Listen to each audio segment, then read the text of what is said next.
அனைவருக்கும் அன்பு வணக்கம். இன்று சுதந்திர நாள் உரைய செங்கோட்டையிலிருந்து பிரதமர் நரேந்திர மோடியும் ஜார்ஜ் கோட்டையிலிருந்து முதல்வர் ஸ்டாலினும் ஆற்றியிருக்கிறார்கள். அந்த உரையுடைய ஹைலைட்ஸை செய்திகளில் பார்த்துருப்பீங்க. தேச பாதுகாப்பிலிருந்து தீபாவளி பரிசா ஜிஎஸ்டியில் நிறைய சலுகைகள்னு பிரதமர் நரேந்திர மோடி உரையில் நிறைய அம்சங்கள், ஆபரேஷன் சிந்தூர், தேச பாதுகாப்புக்காக எடுக்க வேண்டிய நடவடிக்கைகள், குறிப்பாக இந்த ட்ரம்ப்புடைய வர்த்தக போர்லாம் ஒரு பக்கம் இருக்கு. நான் நம்ம நாட்டுடைய விவசாயிகளை, வேளாண்குடி மக்களை, பால்வளத்துறையில் இருக்கிறவங்களை, மீனவர்களை விட்டு கொடுக்க மாட்டேனெல்லாம் பல துறைகளை தொட்டு இதுவரைக்கும் அவர் ஆற்றிய உரையிலேயே நீண்ட உரையாக ஆற்றியிருக்கிறார். அதில் ஆர்எஸ்எஸ் லாகித்தும் சொல்லியிருக்கிறார். அதுவும் பேசு பொருளாக, விவாத பொருளாக மாறியிருக்கிறது. தமிழ்நாடு முதலமைச்சர் பேசும்பொழுதும் இந்த நாட்டுடைய விடுதலைக்கு எல்லா பகுதி மக்களும், எல்லா தரப்பு மக்களும் பங்காற்றியிருக்கிறாங்கன்னு சொன்னதோடு மட்டும் இல்லாமல் மாநில உரிமைகளை பாதுகாக்க வேண்டிய நேரம் இது, கான்ஸ்டியூஷனல் மெஷர்ஸ் எடுத்து அதை நிலைநாட்ட வேண்டிய தேவை இருக்கிறது அப்படிங்கிறதையும் வலியுறுத்தி பேசியிருக்கிறார். சுதந்திர நாள் உரைகள், பிரதமர் மோடி உரை வெர்சஸ் முதல்வர் ஸ்டாலின் உரை என்பது தான் இந்த விவாதத்துடைய தலைப்பு. நிகழ்ச்சியில் இணையக்கூடிய விருந்தினர்கள் திரு எஸ் ஸ்ரீராம் மற்றும் திரு தமிழ்கா அமுதரசன் திராவிட முன்னேற்ற கழகத்தின் சார்பாக, மற்றும் திரு எஸ்ஜி சூர்யா பாஜகவுடைய இளைஞரணி தலைவர், இன்னும் சற்று நேரத்தில் திரு இப்ராஹிம் காங்கிரஸ் கட்சியுடைய செய்தி தொடர்பாளர் இணைகிறார். நல்ல விஷயங்கள்லாம் பிரதமர் பேசியிருக்கிறார், what we can agree on. But RSS பற்றி சுதந்திர நாள் உரையிலையா பேசுறது? அவ்வளோ நேரத்தில் அந்த ஒரு விஷயம்தான் ரொம்ப படுத்தது போல எல்லாருக்கும். அதாவது ஆர்எஸ்எஸ் பற்றி ஒரு பாலில் ஒரு கோல பாலில் எனக்கு ரொம்ப சந்தோஷமாக இருந்தது. ஏனென்றால் நான் அடிப்படையில் 7 வயதில் ஆர்எஸ்எஸ்ல இணைந்த ஒரு ஸ்வயம் சேவக். அதனால் ஆர்எஸ்எஸ் பற்றி பிரதமர் பேசியது மிகுந்த மகிழ்ச்சி. அது பேசக்கூடாது. ஆனால் எல்லாருக்குமான உரை இல்லை, இது இல்லை, எல்லாருக்குமான உரையில் ஆர்எஸ்எஸ்னுடைய பங்களிப்பு என்ன, எவ்வளவு ஆண்டுகளாக இருக்கின்றது, எவ்வளவோ இயக்கங்கள் இந்த நாட்டில் துவங்கி பல கிளை கழகங்களாக பிரிந்து போய் இந்த ஒரு இயக்கம் மட்டும் 100 ஆண்டு காலம் தொடர்ந்து நிற்கின்றதால் அதற்கு இருக்கக்கூடிய அர்ப்பணிப்பு தான் காரணம். ஆர்எஸ்எஸ் குறித்த விவாதம்னா மிக நீண்டதாக போகும். பட் அது பிரதமர் பேசினதில் இன்னைக்கு வரைக்கும் எந்த அளவிலையும் எந்த ஒரு ஆட்சேபனையும் எங்களுக்கு இல்லை, மற்றவர்களுக்கு இருந்தால் இருந்துட்டு போட்டும், அதை பற்றி எங்களுக்கு கவலையும் இல்லை. எங்கள் பார்வையில், பொதுமக்கள் பார்வையில் பேச்சிலேயே இது நாட்டுடைய சுதந்திர உரையில இந்தியாவோட ஆர்எஸ்எஸும் கட்சி சார்ந்தது இல்லை இல்லையா, கட்சி சாராது. இன்றைக்கும் கேரளாவில் போய் எடுத்துட்டிங்கன்னா கம்யூனிஸ்ட்காரர்களும் காங்கிரஸ்காரர்களும் ஆர்எஸ்எஸ்ல உறுப்பினராக இருக்கிறார்கள், எல்லாருக்கும் தெரிஞ்ச விஷயம்தான்.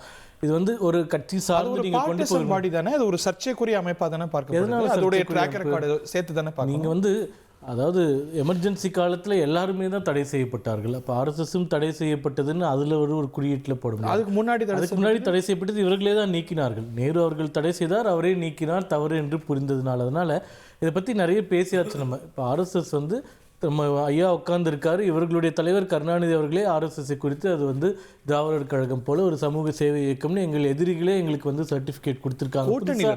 எங்களுக்கு தேவையில்லை, கூட்டணியில் இருந்தாலும் இல்லைன்னாலும் அவர் பேசினது இல்லைன்னு ஆயிடாது இல்லைங்களா. அதனால அதை பற்றி பெரிய தர்மத்தில் வரும்.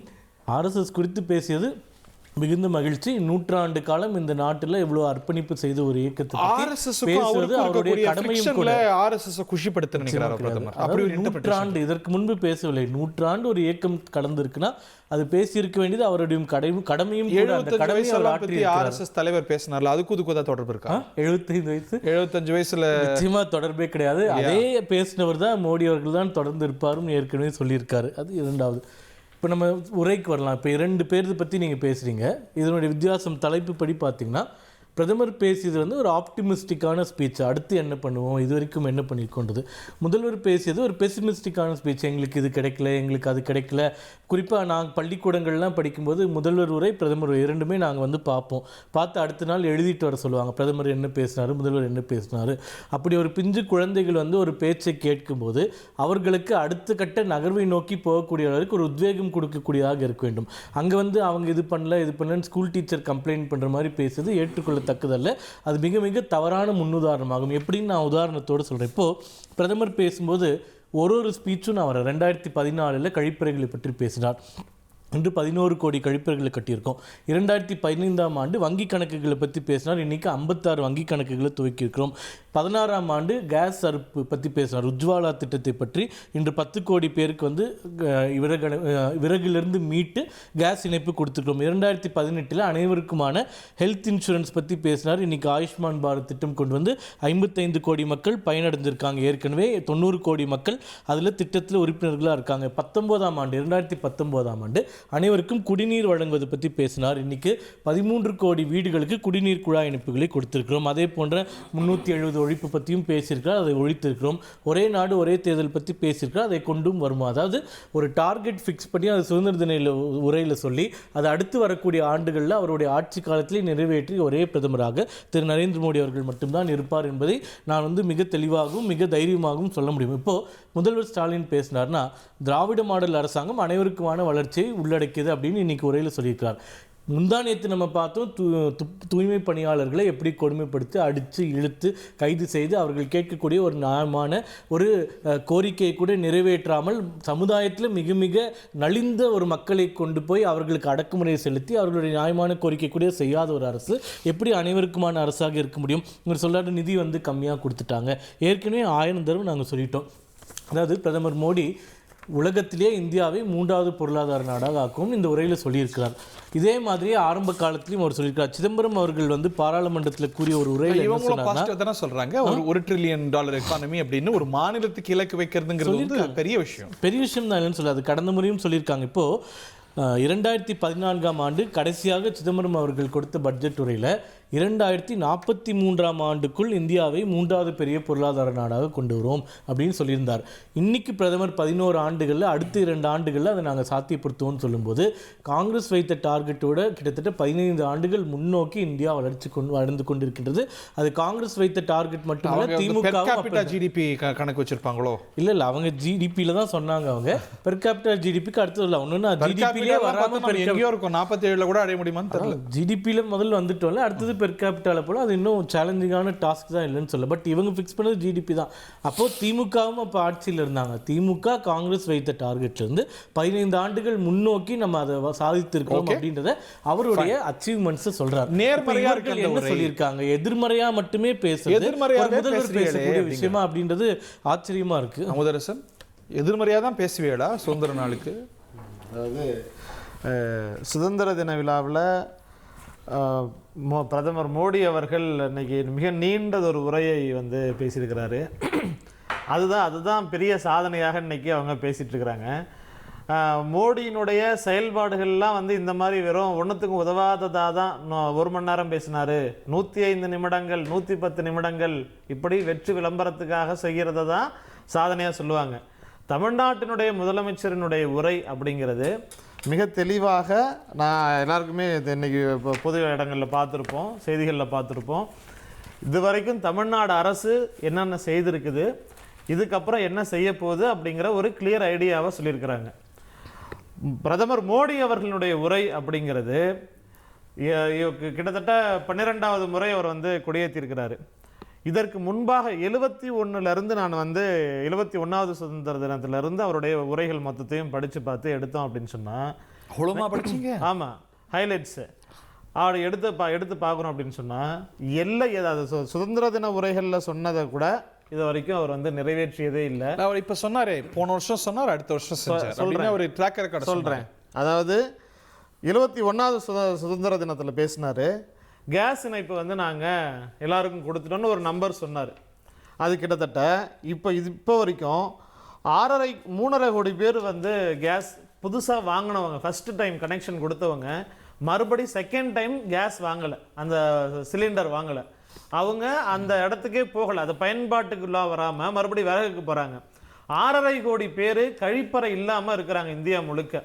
அதே போல் ஊட்டச்சத்து குறைபாடால் இறக்கக்கூடிய குழந்தைகள் அதிகம் இருக்கக்கூடிய நாடுகளில் இந்தியா இருந்துகிட்ருக்கு. இப்படி மோடி சொன்னதில் அதே போல் 70வது சுதந்திர உரையில் 71 சொல்கிறாரு, 17 ஆண்டு கால போராட்டத்துக்கு பிறகு ஜிஎஸ்டி முறை நடைமுறைக்கு வந்தது. மோடி இது வந்து எங்களுடைய சாதனை அப்படின்னாரு. அதில் மிகப்பெரிய குளறுபடி இருந்தது. இப்போதான் தீபாவளி பரிசு வரப்போகுது. அதை நினைச்சாதான் ரொம்ப பயமா இருக்குது.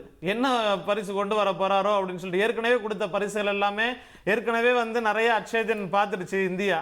அதிலேயே தாங்கிக்க முடியாமல் நலிந்து போயிருக்கிறோம். இப்போ மறுபடியும் வந்து ஒரு இந்த குடுகுடுப்பை சொல்ற மாதிரி அச்சேதன் சொல்லியிருக்கிறாரு, நல்லது நடக்க போகுதுங்கிறாரு. அதெல்லாம் எந்த அளவுக்கு அப்படிங்கிறது நடந்துடக்கூடாதுங்களே. இதுக்கு முன்னாடி நடத்தி காட்டியதையே தெளிவா சொல்லிட்டாரு. நல்லதானே வரும், குறையத்தானே வரும். இதுக்கு முன்னாடி நடத்தி காட்டிய நல்லதையே தாங்க முடியல. அதனால டிமானிட்டைசேஷன்ல இருந்து ஜிஎஸ்டில இருந்து ஒன்னொன்னா நம்ம விலக்கி எடுத்து சொல்லலாம். இப்போ வரைக்கும் அது வந்து ஜிஎஸ்டிலாம் வந்து சூனியமா இருக்குது. பல வியாபாரிகளினுடைய வாழ்வு அழிஞ்சு போறது காரணமா இருக்குது. அதெல்லாம் ஒரு பக்கம் இருக்கட்டும். அதான் வரவேற்கணுமா, பயக்கிறீங்க எல்லாம் பயந்து போய் இருக்கிறாங்க. ஏற்கனவே அந்த அளவுக்கு மிரட்டி வச்சிருக்கிறீங்க. ஏற்கனவே ஒன்றும் புரியாம இருந்துட்டு இருக்குது.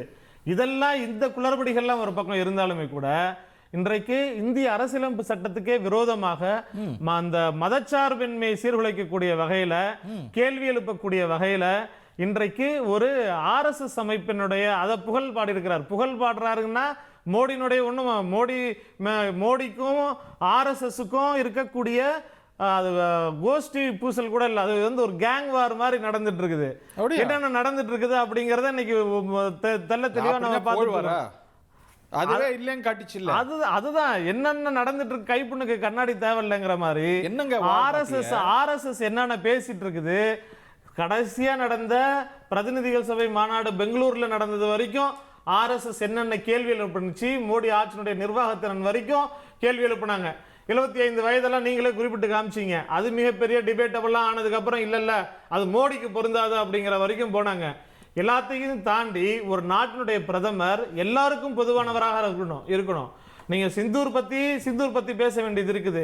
அதை தாண்டி மிகப்பெரிய மக்கள் இயக்கம், பொதுவான இயக்கம் RSS வந்து காங்கிரஸ் அரசு ஒரு செக்யூலர் அரசு தானே. இந்த சுதந்திர ரிபப்ளிக் டே பேரேட்ல RSS அவங்க கலந்துக்க வச்சாங்கல்ல, பேன் ரிவோக் ஆன அப்புறம். நானா சொல்றேன், ஒரு நாட்டினுடைய பிரதமர் சுதந்திர தின உரையில பேசும் பொழுது ஒரு தனிப்பட்ட ஒரு அது ஒன்றும் மக்களுக்காக சேவை செஞ்சுட்டு எல்லா மக்களுக்குமான அமைப்பா இருக்கிறது கிடையாது. அவங்க சொல்றது போல சுதந்திர இந்தியாவில் 3 முறை தடை செய்யப்பட்ட இயக்கம், மிகப்பெரிய பயங்கரவாத சம்பவங்களை உருவாக்கி இருக்கக்கூடிய அமைப்பு, நிரூபிக்கப்பட்ட ஒன்று. அப்படி ராணுவ குண்டுவெடிப்புல இருந்து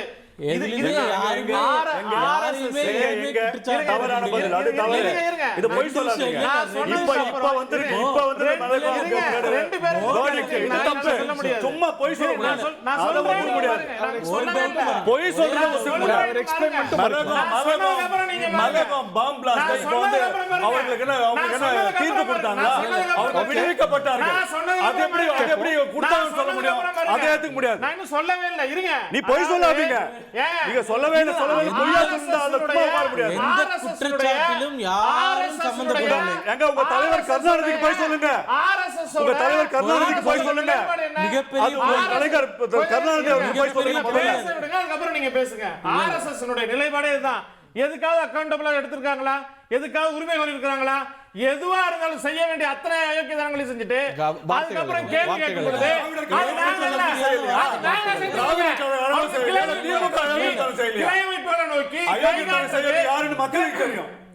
கிளை அமைப்புகளை நோக்கி கை காட்டி விடுறது, கீழே ஏகப்பட்ட பரிவாரங்களை வச்சுக்கிறது, ஒரு அன்அக்கவுண்டபிள் அமைப்பு எது RSS. கேரவன்ல இருந்து எல்லாம் போட்டு கிழிச்சு எதுக்காக நீங்க உரிமை எடுத்துக்கிறீங்களா? எதுக்காக நீங்க உண்மையை சொல்லிருக்கீங்களா? ஏதாவது சேர்த்துருக்கு முதல்ல RSS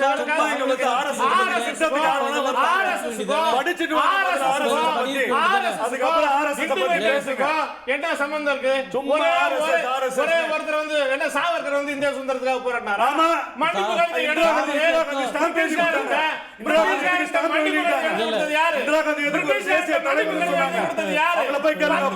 கடிதம் எழுதி கொடுத்து பென்ஷன் வாங்குறது யாரு? சாவர்கரா இல்லையா? RSS ஒரு RSS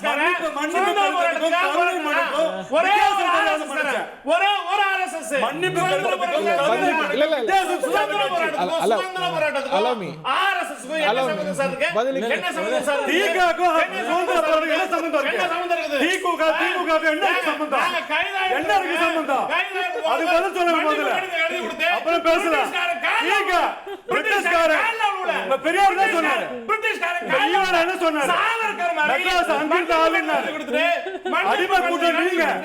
பிரிட்டிஷ் அடிமை கூட்டம். மன்னிப்பு கடிதம் கேட்டு பிரிட்டிஷ்காரன் கால்ல விழுல. அடிமை கூட்டம், அடிமை கூட்டம், ஒரே மன்னிப்பு கடிதம் அடிமை கூட்டம். இல்ல ஆர்எஸ்எஸ்க்கும் ஒரே ஒரு சுதந்திர கேள்வி. இந்தியாவுக்கும் என்னங்க சம்பந்தம் இருக்குது? எதுக்கு பேசுறாரு? இல்ல. என்ன இது நடந்த வந்து- அத்தனை விஷயங்களும் இல்ல. நாடு முழுக்க அவங்களுடைய கொள்கை என்னங்க? ஆர்எஸ்எஸ் உடைய கொள்கை என்ன? சமத்துவ இந்தியாவா? சமூக நீதி ஆமா, இந்தியாவா? RSS பத்தி படிச்சுக்கலாங்க ஐயா. முதல்ல போய் படிங்க முதல்ல. RSS பத்தி என்னன்னு. அப்புறம் வந்து இங்க வந்து பேசுங்க. சிந்தூர் வரைக்கும் RSS உடைய சிந்தூரா? ஆமா. ஒரு நிமிஷம் இருங்க. ஒரே ஒரு பதில். ஒரு ஒரே ஒரு குதிரை பதில். செய்யக்கூடியவன் ஏங்க, நீங்க வந்து TRP க்கு allow பண்ணல. ஒரு கேள்வி. நீங்க வந்து ஒரு கேள்வி. சும்மா RSS பத்தி அவதூறான பண்றீங்க. ஒரே ஒரு கேள்வி. ஏதாவது ஒரு புத்தகம் இருக்கணும், ஏதாவது டேட்டா இருக்கணும். சும்மா இங்க வந்து RSS பேர் பிடிச்சா நம்ம ஒண்ணும் பண்ண முடியாது. பதில் இல்ல. இந்த வீடியோல பார்த்து மக்கள் வந்து மறந்து போய் கிடக்காங்க. நான் பேசுறேன். இப்ப நம்ம பேசுறோமா?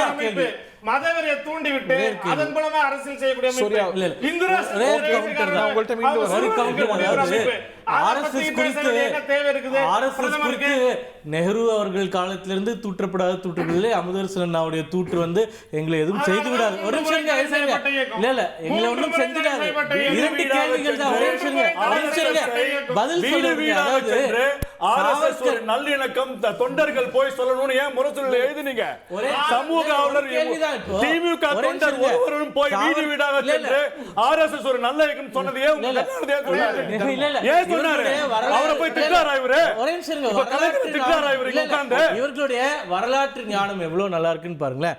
அதாவது தன் வாழ்நாளில் ஒரு நாள் கூட RSS-இல் ஒரு அங்கமும் இல்லாத சாவர்கரை கொண்டு வந்து RSS கேள்வி கேட்கிறாங்க. இல்ல இல்ல இல்ல ஒரு நிமிஷம் இருங்க. பதில் சொல்லுங்க.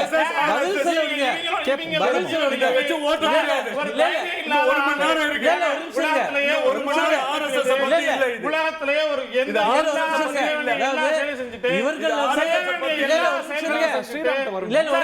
ஒரு காங்கிரஸ் கட்சியுடைய இப்ராஹிம் இன்னும் சற்று நேரத்தில் இணையறார். Please connect him. இல்ல இல்ல ஒரே அதாவது இன்னைக்கு இவர்கள் ஒரு நிமிஷம் பதில் சொல்லுங்க. இன்னைக்கு இவர்கள் RSS-ஐ எவ்வளவு செஞ்சோம்னு சொல்லி பதில் சொல்ல விடுங்க. பதில் சொல்ல விடுங்க. அதாவது என்ன செஞ்சோம் நீங்க சொல்லுங்க. நீங்க சொல்ற பொய்களை சொல்லணுமா? நீங்க சொல்ற பொய்களை நாங்க சொல்லணும். அமுதரசன், சூர்யா சார், ஒரே நிமிஷம். இன்னைக்கு வீக்கெண்ட், இன்னைக்கு பப்ளிக் ஹாலிடே. என்ன கஷ்டப்பட்டு வாதம் நடத்திட்டு இருக்கீங்க?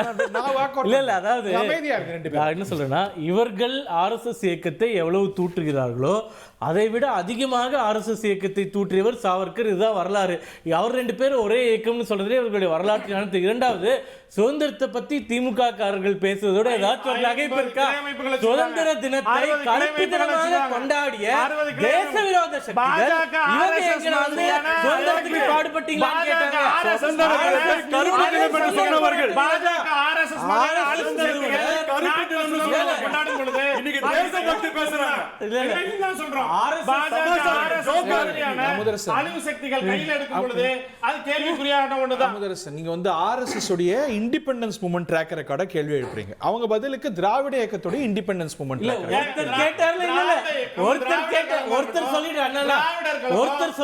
திராவிடர் கழகம் சொன்ன ஸ்டேட்மெண்ட்ல இருந்து என்னையாச்சும் மாறி இருக்குதா? அவங்க கருப்பு தினம் அறிவிச்சாங்க. கருப்பு இன்னைக்கு கொண்டாடுறாங்க. நீங்க கேட்கலாமா? நீங்க கேட்கலாமா? நீங்க கேட்கலாமா? அப்படி இவங்க எப்படி பேச முடியும்? தேசபக்தி பத்தி எப்ப தேசிய கொடி ஏத்துறீங்க? RSS எப்ப தேசிய கொடி ஏத்துது? என்ன யோகிதை இருக்குது? தேசிய கொடி எடுத்துக்கிட்டீங்களா? தேசிய கொடி எடுத்துக்கிட்டீங்களா? உங்களுக்கு என்ன யோகி? இன்னைக்கு வந்து கிரெடிட் எடுத்துக்கிறீங்களா? வெக்கம் இல்லையா? வெக்கம் இல்லையா? நான் எல்லா செய்ய கேட்டிட்டீங்க. பதில் வாங்க. பதில் வாங்க. பதில் வாங்க. வீர் சாவர்கர் அவர் இல்ல, வீர் சிங் அவர் இல்ல, செய்யக்கூடியதெல்லாம் கிரேவிகளை வச்சிட்டு 40-50 கிலோமீட்டர்ல வந்து ஒரு அன்அக்கவுண்டபிள் தேசிய கொடியை எந்த ஆண்டு ஏற்றினார்கள்? நாடு முழுவதும் தேசிய கொடியை 2017 திமுக ஆபீஸ்ல நாங்க 45 ஆண்டுகள் ஏற்றினா தேசிய கொடி ஏத்தினாரு. அவர் திமுக அவர் உரிமை வாங்கி கொடுத்தது திமுக. அதே கருத்து அதே பெரியார் தான் சுதந்திர போராட்டத்துக்காக போயிட்டு அவங்க எல்லாம் கைதானவர்கள் யாரு? பிரிட்டிஷார் ஆர்எஸ்எஸ்ல ஒருத்தராச்சும் சுதந்திர போராட்ட வீரர் இருக்கான்னு கேட்டாரு. ஆர்எஸ்எஸ் நிறுவனர் ஹெக்டேவார் அவரே காங்கிரஸ்ல இருந்த ஒரு சுதந்திர போராட்ட வீரர் தான். முதல் பதில். இரண்டாவது, ஆர்எஸ்எஸ் அலுவலகத்தில் ஏன் கொடியேற்றவில்லை? பிளாக் கோட் அன்னைக்கு இருந்தது, தளர்த்தப்பட்டவுடன் ஏற்றப்பட்டது. திமுக ஆபீஸ்ல எப்ப தேசிய கொடியை ஏற்றுறீங்க? பிளாக் கோட் கிடையாதா? சொல்லிருக்குதா? அல்ல, நாங்க 1991 ஏத்திட்டோம், இவங்க 2017 தான் ஏத்துனாங்க. ஏன் ஏத்துனாங்கன்னு கேளுங்க. அப்ப 2017 வரைக்கும் தேசிய கொடியை திமுக அலுவலகத்தில் ஏற்றாத ஒரு தேச விரோத சக்தி ஆர்எஸ்எஸ் போன்ற அமைப்பை பற்றி பேசுவதற்கு கிஞ்சித்தும் தகுதி இல்லை. ஏற்றுவதற்கு உரிமையை பெற்றிருந்தவர் கலைஞர் இல்லையா? திமுக ஆபீஸ்ல ஏன் ஏத்தல? திமுக ஆபீஸ்ல ஏத்தல. சூர்யா கட்சியை பேசுறாரு. திமுக ஆபீஸ்ல ஏன் ஏத்தல? கட்சி நடத்த ஆரம்பிச்சீங்க. அது 1991, நீங்க 2017. அவ்வளவுதான் வித்தியாசம். நீங்க அரசாங்கத்தையும் கட்சியை கன்வின்ஸ் பண்ணாதீங்க. இந்த மாதிரி தான் பாவால பண்ற கேம் இது. ராணுவம்னு சொல்லி இந்த பேசுறதுக்கு எந்த தகுதியுமே கிடையாது. போடக்கூடிய அத்தனை எல்லா நம்ம பேசலாமா? தேசப்பற்று பேசினா நாடு இல்ல ஆர்எஸ்எஸ் ஒரு மணி நேரம் இவர் மட்டும் கத்துவாரு, நாங்களும் பேசலாமா? ஓகே. பண்ணக்கூடிய அத்தனை அழிச்சாட்டியங்களையும் பண்ணவங்க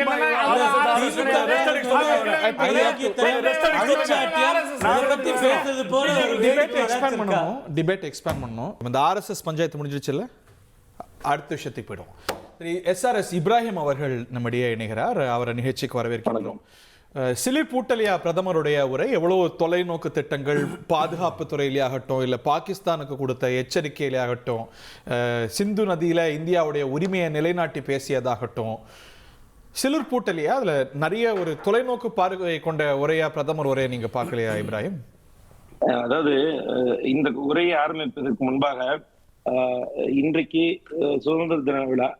இன்றைக்கு இந்திய மக்கள் எங்கும் பல கலாச்சாரம், பல மதங்கள், பல மொழிகள், இவை அனைத்தையும் ஒருடுமையாக்கி இந்தியர்கள் என்று இன்றைக்கு இந்தியரை பெருமை சாட்டிக் கொண்டிருக்கும் சுதந்திர வீரர்களுக்கும் மற்றும் சுதந்திர வீரர்களுடைய குடும்பத்துக்கும் என்னுடைய மனமார்ந்த வாழ்த்துக்கள். மற்றும் உங்களுக்கும் நேயர்களுக்கும் என்னுடைய மற்ற விருந்தினர்களுக்கும் என்னுடைய சுதந்திர தின நல் வாழ்த்துக்கள். ஆர்எஸ்எஸ் உடைய வரலாறு முடிஞ்சிருச்சா அப்படின்னு கேட்டீங்கன்னா நாங்க முடிக்கல. என்னன்னா பிரதமர் 2014 இருந்து 2024 வரைக்கும் ஆர்எஸ்எஸ் பத்தி எது மாதிரியா கருத்தும் சொல்லவில்லை. ஆனா 2024 முடிந்து 25 மட்டும் ஏன் இன்றைக்கு ஆர்எஸ்எஸ் குறித்து அதிகமாக பேசுகிறார் என்பதை ஒரு பின்புலமா பார்க்க 100ஆம் ஆண்டு அதனால பேசுறேங்கிறாங்க. 75 இயர் ரூல்னு ஒண்ணு இருந்துச்சு சார். போன ஜூலை 11ஆம் தேதி 2025 மோகன் பகவத் சொன்னாரு, முரளி மனோகர் ஜோஷி, எல்கே அத்வானி போன்ற 10க்கும் மேற்பட்ட தலைவர்கள் எல்லாம் 75க்கு அப்புறம் செட்டசைட் ஆயிடுறாங்க. அது மாதிரி செய்யறதுதான் முதியோர்களுக்கு நல்லுழக்கம் சொன்னாரு. செப்டம்பர் 11ஆம் தேதி 2025 இந்த வருஷம் அடுத்த மாசம் 75 வயசு வருது இந்திய நாட்டு பிரதமருக்கு. அந்த அச்சம் தொற்றி விட்டதாக தான் நம்ம பார்க்கணும். காரணம் 75 வயசுக்கு அப்புறம் இருக்கக்கூடாதுன்றது அன்அபிஷியல் ரூலா இருக்கு. நீங்க ஒரு 10க்கும் மேற்பட்ட தலைவர்களை நான் குறிப்பிட விரும்புகிறேன். சார் நான் என்ன கேட்கிறேன், who is RSS? 75 வயசா 80 வயசா அப்படிங்கிறது ஒரு டெமோக்ராட்டிக்கலி பொலிட்டிக்கலி எலெக்டட் பார்ட்டி முடிவு செய்யலாம், அதை கேட்கலாம். அது RSS யார் சொல்லணும்? இந்த விஷயத்துல RSS ஒரு நிலை, பிஜேபி ஒரு நிலை, பிரதமர் ஒரு நிலை எடுத்தா எலெக்டட் பிரைம் மினிஸ்டர் பக்கம் தானே நிக்கணும். என்னன்னு கேட்டீங்கன்னா ஆர்எஸ்எஸ், அதுக்கு பின்பாக இருக்க ஜனசங்கம், அதற்கு பின்பாக பாஜக, இவர்களுடைய மூதாதையர் கட்சி. இப்ப ஆர்எஸ்எஸ் உடைய புகைப்படம், கோல்வாக்கர், ஹெட்கேகவர், சாவர்கருடைய புகைப்படம் ஏன் பாஜகவுடைய கமலாலயத்தில் இருக்கு? அவர்கள் அவர்களுடைய முன்னத்திய தலைவர்கள், அவர்களுடைய கொள்கைகள் அவர்களை ஏற்றுக்கொண்டார்கள். நாங்க அதெல்லாம் சொல்றோம். ஆபீஸ்ல கூட இருக்கு, அதனால தீகா சொல்லி அவங்க கேக்குறது இல்லையே, வேணான்னு தடுக்கலையே. தீகா கட்சின்னு தானே ஆரம்பிச்சாங்க. எம்ஜிஆர் ஒத்துக்கிட்டாரு தீகா கட்சின்னு. எத்தனை முறை 1978க்கு அப்புறம் எத்தனை முறை 77 தேர்தல் பிரச்சாரத்தின் போது நம்மளுடைய திண்டுக்கல்ல நாடாளுமன்ற இடைத்தேர்தல் நடக்கும் போகும்போது மாயதேவர்ல என்ன சொல்லி பிரச்சாரம் கேட்டாரு? திராவிட கழகத்தை பரிசாற்றி பிரச்சாரம் பண்ணலையா? என்னங்க என்னமோ பெரியார அண்ணா திராவிட முன்னேற்ற கழகம் அகற்றி வச்ச மாதிரி திராவிட முன்னேற்ற சொல்லல. இந்த இடத்துல ஆர்எஸ்எஸ்க்கும் பிஜேபிக்கும் ஒரு ஃபிரிக்ஷன் அப்படின்னா ஒரு எலெக்டட் பொலிட்டிக்கல் பார்ட்டி பக்கம் தானே நீங்க எல்லாம் நிக்கணும். நாங்க அதே நிக்கிறோம். ஆனா அதற்கு முன்பாக அவர்களுடைய தலைவர்களாக அவர் யார் எடுத்திருக்கிறார்கள் என்பதுதான் முக்கியம். நம்ம RSS வந்து RSS-ஐயும் பாஜகவையும் பிரித்து பேச முடியுமான்னு பக்கத்துல இருக்க ஸ்ரீராம் கேளுங்க. போன காணொலியில கூட பேசுறாரு. we are RSS, we are BJP ன்னு சொன்னாரு. ஞாபகம் இருக்கு அவருக்கு? ஸ்ரீராம் கேட்டு பாருங்க, அவருக்கு ஞாபகம் இருக்கும் கண்டிப்பா. என்னன்னா நான் வந்து ஒரே ஒரு பாயிண்ட மட்டும் பின் அவுட் பண்ணிட்டு அடுத்து மூவ் ஆயிடும். என்னன்னா June 8, 1942 Hindu don't waste your time energy fighting against the Britishers. யார் சொன்னார்னா இவர்களுடைய தலைவர் கோல்வார்கர். அதே மாதிரி சாவர்கர் 1902 சொல்றாரு, குவைட் இந்தியா மூவ்மெண்ட்டுக்கு நான் அகைன்ஸ்டா இருக்கிறேன், we are against of quit India மூவ்மெண்ட்னு. இப்போ இந்திய நாட்டு பிரதமர் பேசும்போது சொன்னார்ல, அதாவது என்னன்னா இந்த இந்திய தேசிய ஒற்றுமைப்பாட்டிற்கு பேட்ரியாட்டிசமுக்கு இந்த RSS முன்னெத்தியராக இருந்தது என்று ஜூலை 14, 1947 போது சொல்றாரு கோல்வார்கர் அவர்கள், இந்த tricolour black is evil, இது கொடியது, மிக கொடியது, இது இந்துக்கள் ஏத்துக்க மாட்டோம், காவி மயமாக்கப்பட்ட ஒரு கொடியை தான் நாங்க ஏத்துக்கோன்னு சொன்னது மட்டும் இல்லாம அதுக்கு அடுத்த கருத்து எடுத்து வைக்கிறார் பாருங்க. 1947 ஜூலை 14 எடுத்து வைக்கிறார். Internal threat is Muslim, Hindus and communist, they are the internal threats for India, we should fight against them சொல்றாரு. இவர்களைத்தான் இன்றைக்கு RSS அவருடைய தலைவராக இன்னைக்கு இந்திய நாட்டு பிரதமர் சொல்றாரு, ஐயோ இவர்கள் எல்லாம் இந்திய ஒருமைப்பாட்டுக்கு ஏங்க கொடியே ஏத்தல. 1947 இருந்து 1950 வரைக்கும் 3 ஆண்டுகள்ல 2 டைம் ஒரு டைம் கொடி ஏத்த மாட்டேன்னு சொல்லிட்டாங்க, கொடியை அவமதிச்சுட்டாங்க. நேரு தெளிவாக அவருடைய கண்டனத்தை தெரிவிக்கிறார். RSS பேன் ஆகுது. உடனே சர்தார் வல்லபாய் பட்டேல் போறாரு, கேட்கிறாரு இந்த RSS பிளாக் வந்து ஜனவரி 26ஆம் தேதி நீங்க வந்து கொடி ஏத்தினா மட்டும்தான் உடனே நாங்க அதோடைய பேன் எடுப்போம்னு ஏத்திட்டாங்க. அதற்கு பின்பாக 2001 வரைக்கும் அவர்கள் கொடி ஏற்றவில்லை RSS உடைய தலைமையகத்துல. அதற்கு பதிலாக 2001 ஜனவரி 21ஆம் தேதி ராஷ்டிரிய பிரேமி யுவாதல் என்ற 3 இளைஞர் சேர்ந்துதான் அன்றையிலிருந்து, அதாவது 50 வருஷம் வரைக்கும் தேசிய கொடியே ஏற்றாதவங்களுக்கு ஏது தேசப்பற்று இவர்களா இவர்களுக்கு எப்படி கருப்பு தினமா திராவிட இயக்கம் அறிவித்தது. இன்னைக்கு என்ன ரியாலிட்டின்னு பார்க்கணும்ல. என்ன கருப்பு தினமா அறிவிச்சிட்டாங்க? சுதந்திர தினம் 1950 இருந்து திராவிட கழகமோ அதை சார்ந்திருக்க கட்சியோ எனக்கு தேசிய கொடியை அவமதிச்சாங்களா? தேசிய கொடியை வந்து தீய கொடி, இதற்கு இந்தியர்களுக்கான கொடியே அல்ல, நீங்கள் போராட வேண்டியது இந்தியர்களுக்கு அல்ல, இந்துக்களுக்கு மத்தியில் இல்ல, இஸ்லாமியர்களும் கிறிஸ்தவர்களையும் மத வேறுபாடை பிரித்த ஒரு RSS-ஐ தேசிய ஒற்றுமைவாத ஒரு அரசியலாக முன்னெடுத்த இந்திய நாட்டு பிரதமர் பேசுவாரானால் அது மிக கண்டிக்கத்தக்க செயல். ஏங்க நீங்க 2014 இருந்து 2024 வரைக்குங்க பேசின அதிகபட்ச உச்சபட்ச டைம் என்ன தெரியுமா? 64 நிமிஷம், 80 நிமிஷம், 90 நிமிஷம். ஆனா 2025 இந்திய நாட்டு பிரதமருக்கு என்னன்னு தெரியல, இந்த முறை 104 நிமிஷம் பேசுறாரு. இப்ப நீங்க எல்லாம் கேட்டுட்டு இருந்தீங்க திராவிட முன்னேற்ற கழக அரசு இந்த இந்தியா கூட்டணின்னு கூட சொல்ல மாட்டாங்க, இந்தி கூட்டணின்னு தான் சொல்லுவாங்க. இந்தியான்னு சொன்னா அதோட பேர்ல கெயின் கிடைச்சிருமா, இந்தி கூட்டணின்னு தான் சொல்லுவாங்க. அப்ப இந்தி கூட்டணி என்ன சாதித்தது என்றால், இந்தியா கூட்டணி என்ன சாதித்தது என்றால் 2025 இந்திய நாடு வளர்ச்சி குறித்தும் இந்திய நாட்டுடைய ஒற்றுமை குறித்தும் 108 நிமிஷம் இந்திய நாட்டு பிரதமரை பேச வைத்தது இந்தியா கூட்டணி. இங்க இருக்கக்கூடிய தமிழகத்துடைய எம்பிக்கள் இதை இல்லாமல் எங்களுடைய ராகுல் காந்தி தலைவர்கள் இதைதான் இன்னைக்கு பேச வச்சிருக்காங்க. பேட்ரியாட்டிசத்தை பத்தி பேசுறோமா? சொல்லுங்க. இதை பேச வைத்த ராகுல் காந்தி ஏன் வரவில்லை, அதற்கு பதில் இருக்கா?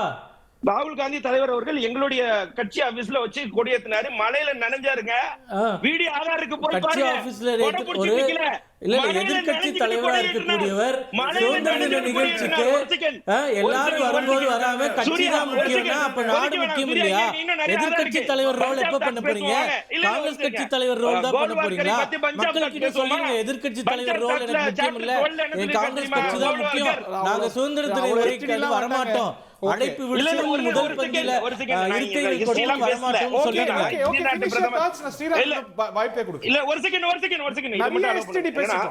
RSS பத்தி விட்டுருங்க, நீங்க RSS பத்தி பேசுனீங்கன்னா அவர்கள் ஆங்கிலேயருக்கு ஆதரவாக இந்திய குடிமக்களுக்கு எதிராக இருந்தார்கள் என்பதற்கு என்னிடம் ஆதாரம் இருக்கிறது.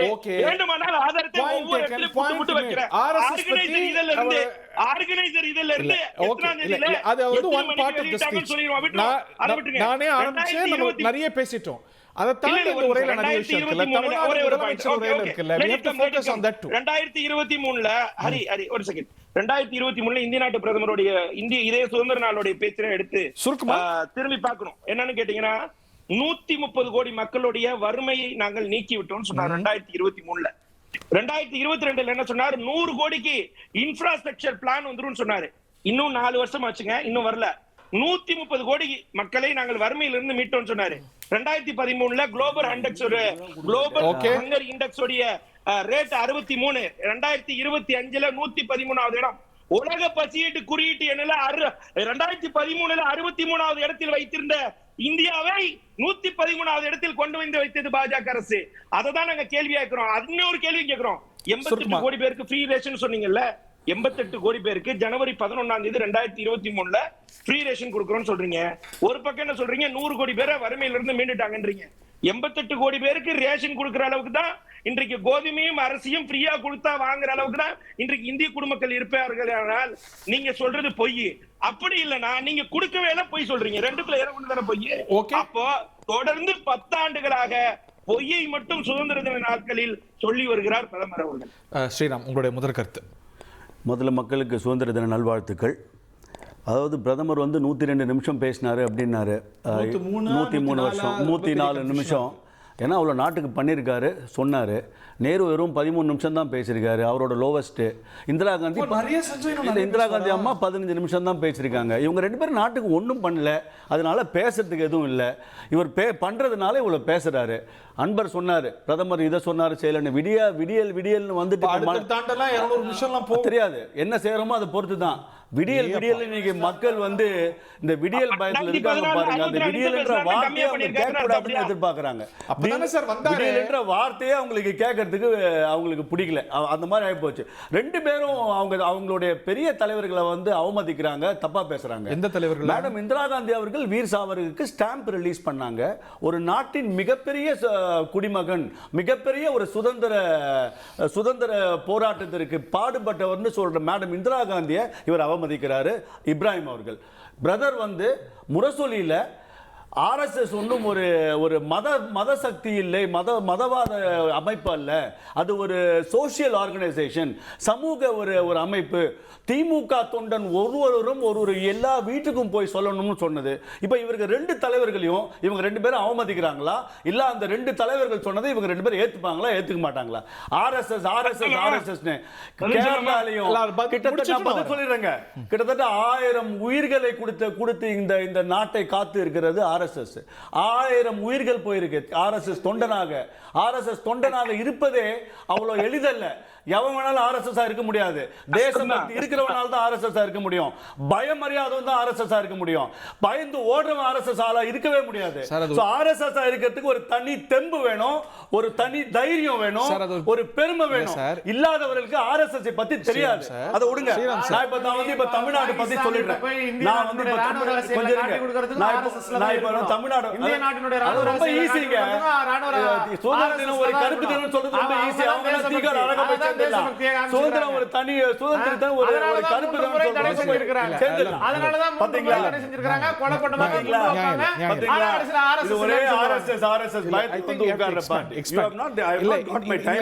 இந்த பிரச்சனை என்னன்னா, இது நீங்க பிஜேபி கூட்டத்துல பேசியிருந்தா பிரச்சனை இல்ல. சுதந்திர தின உரையில நாட்டுடைய பிரதமரா பேசும்போது அதுல ஒரு சர்ச்சைக்குரிய அமைப்பு. அதுக்கு தான் சொல்றேன். அது என்ன சர்ச்சைங்க? இந்திரா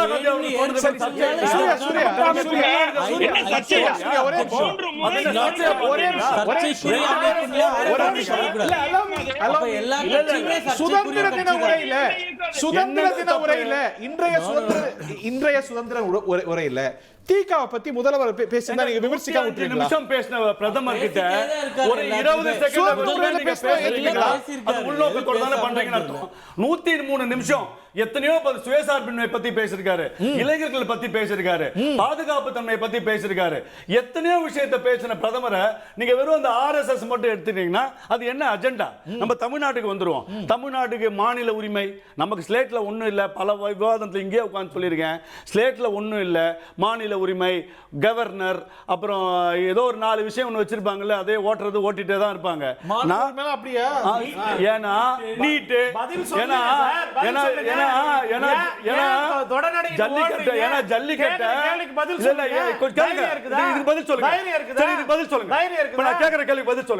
ஜல்லிக்கட்டை ஒரு காட்டு மிராண்டி ஆட்டம்னு சொன்னார்ல, நம்ம பிரதர் இப்ராஹிமோட கட்சியில இருந்து, அதுவும் ஜெயராம் ரமேஷ் மிக உயர்ந்த தலைவர், ராகுல் காந்தியின் மிக நெருங்கிய நண்பர், அது ஒரு காட்டு மிராண்டி ஆட்டம்பா அப்படின்னு சொன்னவர் இப்ராஹிம் கண்டிப்பாரா? உங்களுக்கு தைரியம் இருந்தா கண்டிப்பீங்களா? ஜெயராம் ரமேஷ் உங்களால கண்டிக்க முடியுமா? அடுத்த நிமிஷம் கர்நாடகால ஒரு மினிஸ்டர் போனார் பாரு, அந்த மாதிரி நீங்க போயிடுவீங்க. அதுதான் உங்களுடைய நிலைமை. அன்னைக்கு நீங்க ஏன் பண்ணீங்க? அன்னைக்கு ஏன் ஜல்லிக்கட்டை பேன் பண்ண அலோவ் பண்ணீங்க? அன்னைக்கு ஏன் மீட் எரிவாயுங்க அலோவ் பண்ணீங்க? அன்னைக்கு ஏன் மீட் வர உங்களுக்கு ஜெயராம் ரமேஷ்னா அவங்களுக்கு ஒரு சுப்பிரமணிய சாமி யாரு? ஜெயராம் கலாச்சாரத்தை மாநில மக்கள் அசிங்கப்படுத்துறது ஜெயராம் ரமேஷ். சரி, இவர் கண்டிக்கிட்டு தமிழர் தானே, இவர் தமிழர் ரத்தம் தானே. இவர் ஜெயராம் ரமேஷ் சொன்னதுக்கு அது ரெண்டாவது வாட்டி சொல்லிருக்காருங்க, திருப்பி சொல்லிருக்காரு. இவர் கண்டிப்பாரா? இப்ப கண்டிப்பாரா? இல்ல சார், மேனகா காந்தி எந்த கட்சி சார்? என்னங்க மேனகா காந்தி எந்த கட்சி? என்ன இப்போ ஜெயராம் ரமேஷ் கருத்து என்னவோ ஜல்லிக்கட்டு பத்தி, அதுதான் மேனகா காந்தி கருத்து. மேனகா காந்தியோட கருத்துங்க. நீங்க ஏங்க நான் அதை கண்டிக்கிறேங்க, நான் அதை ஏத்துக்கல. அவர் பண்ணுவாரா? கண்டிங்க. இவர் பண்ணுவாரா? நான் அதை கண்டிக்கிறேங்க. நான் தமிழரை நான் கண்டிக்கிறேங்க.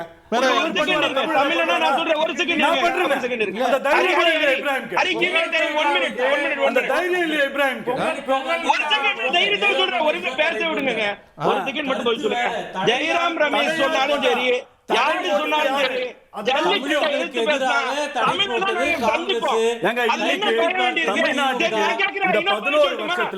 தமிழ்நாட்டுக்கு பிரதமர் என்ன பண்ணிருக்காரு? அவங்க யூபிஏ அரசாங்கத்துல என்ன பண்ணாங்க தமிழ்நாட்டுக்கு? ஏதாவது ஒரு இப்ராஹிம் ஒரு லிஸ்ட் எடுத்து வர முடியுமா? ஏதாவது 10 வருஷம் 2004 இருந்து 14 வரைக்கும் வச்சிருக்கேங்க, 13 பக்கம் வச்சிருக்கேங்க. இத 1.5 மணி நேரம் படிக்க முடியுங்க. தமிழ்நாட்டுக்கு எவ்வளவு பண்ணிருக்காரு பிரதமர்னு இப்போ நான் பேசுறேன். அவரால முடியுமா?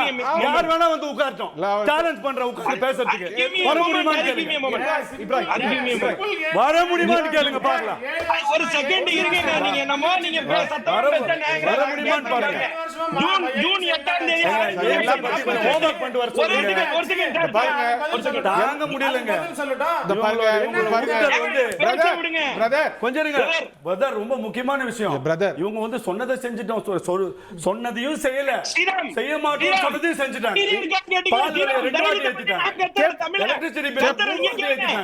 சொத்து வரியை 3 வாட்டி ஏத்திட்டாங்க. யாருமே ஒண்ணுமே பண்ணல. இந்த திடீர் பிரதமரை பார்த்து வெக்கமே இல்லாம பிரதமரை பார்த்து சொல்ற விடியல் அரசு முதல்ல கத்துக்கணும். தயவு செஞ்சு விடியல் அரசு யாருக்காவது கேட்குமா?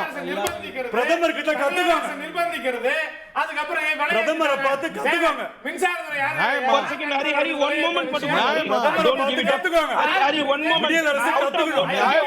பிரதமரை பார்த்து விடியல் அரசு கத்துக்கணும். தமிழ்நாட்டை சீரழிக்கிறது BJP. Dashboard Gujarat dashboard communist கட்சிகள் போயிருக்கு. 56 இந்திய தமிழ்நாட்டில் அடிச்சு குஜராத் டாஷ்போர்டு கம்யூனிஸ்ட் போயிருக்கு. 11 பக்கம் பிஜேபி தமிழ்நாட்டு மக்கள் ஓட விரட்டி. நீங்க போங்க கும்படி போட்டீங்க பார்க்கலாம். உங்களை விரட்டுறாங்களா இல்லையான்னு பார்க்கலாம். தமிழ்நாட்டுல போங்க ஆந்திராக்கு உங்களை விரட்டுறாங்களா இல்லையா பார்க்கலாம். அச்சு தூக்குவாங்க உங்களை. நீங்க போங்க. 17 மாநிலங்க, 17 மாநிலங்க. அது உங்களுதுங்க. அங்க நீங்க ஸ்பெஷலிஸ்ட். அது நீங்க ஸ்பெஷலிஸ்ட். போய் பேசிக்கிட்டு ஸ்டிக்கர் பாய்ஸ் இவங்க தான். ப்ளீஸ் மஞ்சுமல் பாய்ஸ் மாதிரி ஸ்டிக்கர் பாய்ஸ். ஸ்டிக்கர் ஓட்றது இந்த கேவலமான ஸ்டிக்கர் பாய்ஸ். பாஜக இறுதி சுற்றுல இருக்கும். ஃபார் அ சேஞ்ச் நம்ம அமைதியா சமத்தா எல்லாரும் இறுதி கருத்தை சண்டை போடாம பேசி முடிச்சிருவோமா? சூர்யா தொடங்கி சுருக்கமா. அதாவது முதல்வர் அவர்கள் இதுவரைக்கும் பேசின சுதந்திர நொடியில் 2022ஆம் ஆண்டு போதைப் பொருள் இல்லாத தமிழ்நாடு உருவாக்குவோம் அப்படின்னு சொன்னார். இன்றைக்கி போதைப்பொருள் கலாச்சாரம் எப்படி இருக்கிறது, பள்ளி கல்லூரி வாசல்களில் எப்படி இருக்கின்றது, கடந்த காலங்களை காட்டிலும் இன்று அதிகரித்திருக்கிறதா இல்லையான்றது ஊடகத்தில் இருக்கக்கூடிய நீங்கள் சொன்னாலே தெரிஞ்சிடும். 2023ஆம் ஆண்டு வாக்குறுதி, சென்னையில் நிரந்தர வெள்ளத்தடுப்பை ஏற்படுத்துவோம், அதற்கு தீர்வு காண்போம். அதே ஆண்டு ஏற்பட்ட மிக்ஜாம் புயலில் சென்னை எப்படி தத்தளித்தது, இன்றைக்கி ஒரு அரை மணி நேரம் மழை பெய்தால் கூட எப்படி நிலைமை இருக்கும் அப்படின்றதெல்லாம் நமக்கு தெரியும். இப்போ பிரதமர் அவர்களுடைய சுதந்திர தின ஹைலைட் என்னன்னா, இன்னைக்கு நடந்து கொடுத்தீங்களா என்னதுங்க எல்லாம் கொடுத்துட்டே தான் இருக்கோம். இன்னைக்கு நடந்த விழாவில் முதல் வரிசையில் எப்பயுமே இவர்கள் திமுக காங்கிரஸுக்கு விஐபி கலாச்சாரம் பற்றி நம்மளுக்கு தெரியும். அதாவது புதிய நாடாளுமன்றத்தை கட்டிய கட்டுமான தொழிலாளிகள், பிஎம் கிசான் திட்டத்தில் விவசாயி அந்த ஊக்கத்தொகை பெறுபவர்கள், கொரோனா காலத்தில் செவிலியர் பணி சிறப்பாக செய்த சவிதா ராணி போன்ற சாமானியர்களை செங்கோட்டை அழைத்து முதல் வரிசையில் அமர்த்தக்கூடிய ஒரு நிகழ்வு நடந்திருக்கின்றது. இதுதான் அனைவருக்குமான அரசை தவிர இவர்களை போன்று தூய்மை பணியாளர்களை கொடுமைப்படுத்தி கைது செய்து சிறை போல ஒரு மண்டபத்தில் அடைத்து கொடுமை செய்யக்கூடிய அரசாக இந்த அரசாங்கம் இல்லை. அதனால் முதல்வர் அவர்கள் சொல்வதை செய்ய வேண்டும், சும்மா மாயாஜாலங்களை மட்டும் பேசக்கூடாது அப்படின்றது எங்களுடைய கருத்து. இறுதி கருத்து முதலரசன். தூய்மை பணியாளர்கள் பற்றிலாம் பேசக்கூடாது பிஜேபி. ஏன்னா இன்னைக்கு அதே தூய்மை பணியாளர்கள் தான் முதலமைச்சரை சந்திச்சு நன்றி தெரிவிச்சிருக்கிறாங்க, அவர்களுக்கான நல்ல திட்டங்கள் எல்லாம் வந்து அறிவிச்சிருக்கிறாங்க. போராடக்கூடிய மக்கள் 100 நாள் போராடினாங்க, நிர்வாணமா போராடினாங்க, சிறுநீருக்கு குடிக்கக்கூடிய போராட்டங்கள். தமிழ்நாட்டில் என்ன நடந்தது? ஆனா பிரதமரால விவசாயிகளை சந்திக்கிறதுக்கே கிடையாது. இன்னைக்கு முதல்வர் விவசாயிகளை முதலமைச்சர் சந்திச்சிட்டாரு. முதலமைச்சர் சந்திச்சிட்டாரு. போயிருக்குது. கோரிக்கைகளை நிறைவேற்றிருக்கிறாங்க. அதனால தமிழ்நாட்டுடைய அரசு, திராவிட மாடல் அரசு கிடையாது.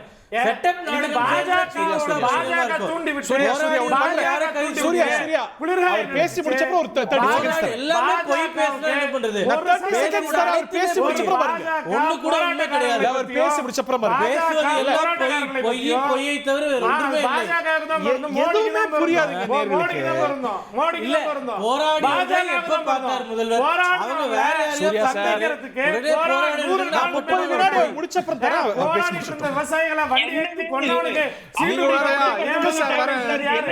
யாரு 100 நாளுக்கு மேல போராடிட்டு இருந்த விவசாயிகள் சிறுநீர் குடிச்சாங்க, நிர்வாணமா போறாங்க. கழிப்பறை சந்திக்காத ஒரு கேடுகட்ட அரசாங்கத்தை நடத்திட்டு நீங்க எங்களை பத்தி பேசலாமா? போராடக்கூடியவர்களை சந்திச்சு கழிப்பறைகளை மூடிய போராட்டம் உலகத்திலே கிடையாது. போராடியவர்கள் கழிப்பறை செல்லக்கூடாது என்று கழிப்பறைகளை மூடிய ஒரு கொடூர அரசாங்கத்தை நடத்திட்டு மற்றவர்களுக்கு நீங்க ஒன்றும் பாடம் போட்ட வேண்டாம். ஒரு சதவீதம் கூட வைக்கலாமா? பாஜக பேசுறதுக்கு கழிப்பறைகளை மூடிய அரசாங்கம் கிடையாது. கழிப்பறைகளை மூடிய அரசாங்கம் போராட்டக்காரர்கள் கழிப்பிடம் கூட உபயோகிக்க கூடாது என்று ஈவு இறக்கமின்றி ஒரு கொடுங்கோல் ஆட்சியை செய்து கொண்டு கைது செய்தார்கள் அரசாங்கம். வார்த்தைகள் எல்லாரும் நான் சொல்றேன், கொடுங்கோல் ஆட்சி நடத்துறது மோடி, கொடுங்கோல் ஆட்சி நடத்துறது மோடி. கொடுக்க முடியாத அரசு நலனை கருதாம கவனமா பேசுங்க. அவதூறு பேசிய நாட்டை ஓட்டிக்கொள்ளும் அரசு, விடியல் தராமல் அவதூறு பேசி நாட்டை ஓட்டிக்கொண்டு சிக்கலை ஒட்டிக்கொள்ளும் அரசு, பேசுவதற்கு யோகியதை இல்லாத அரசு விடியல் அரசு தான்.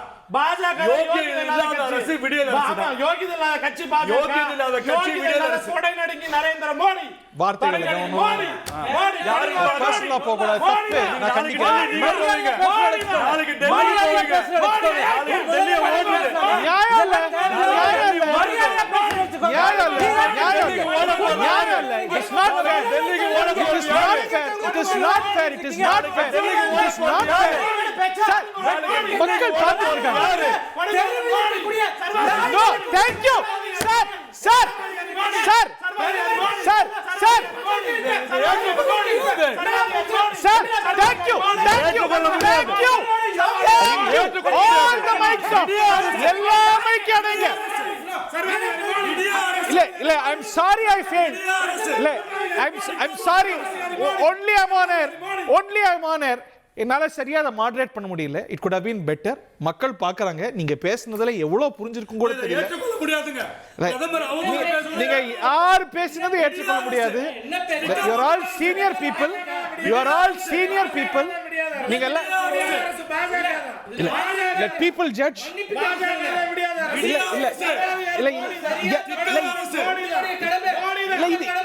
இல்ல சார், இந்த கூச்சல யார் என்ன பேசுனீங்கன்னு கூட கேட்கல. அப்ஜெக்ட் பண்ணீங்களா இல்லையா? கரெக்ட்டா பேசுங்க. வார்த்தைகள்ல அவர் கண்ணியம். சரி, நான் சொல்றேன். நீங்க பதிவு பண்ணி நன்றி வணக்கம். நன்றி வணக்கம். நம்முடைய கருத்து சுதந்திரத்தை, இந்த சுதந்திர நாள்ல இந்த கருத்து சுதந்திரத்தை சரியா பயன்படுத்திப்போம். மீண்டும் எல்லோருக்கும் சுதந்திர நாள் வாழ்த்துக்கள். This debate could have been much better, much more civilized. Passions were high. அதில் என்ன வார்த்தை யார் என்ன பேசினான்னு கேட்க முடியாத அளவுக்கு இருந்தது. தவறாக பேசப்பட்ட எல்லா வார்த்தைக்கும் கண்டனங்கள், சரியாக பேசப்பட்ட எல்லா கருத்துக்கும் வாழ்த்துக்கள். அது எவ்வளோ சரி எவ்வளோ தவறுங்கிறத மக்கள்கிட்டே விட்டுருவோம். நன்றி, வணக்கம்.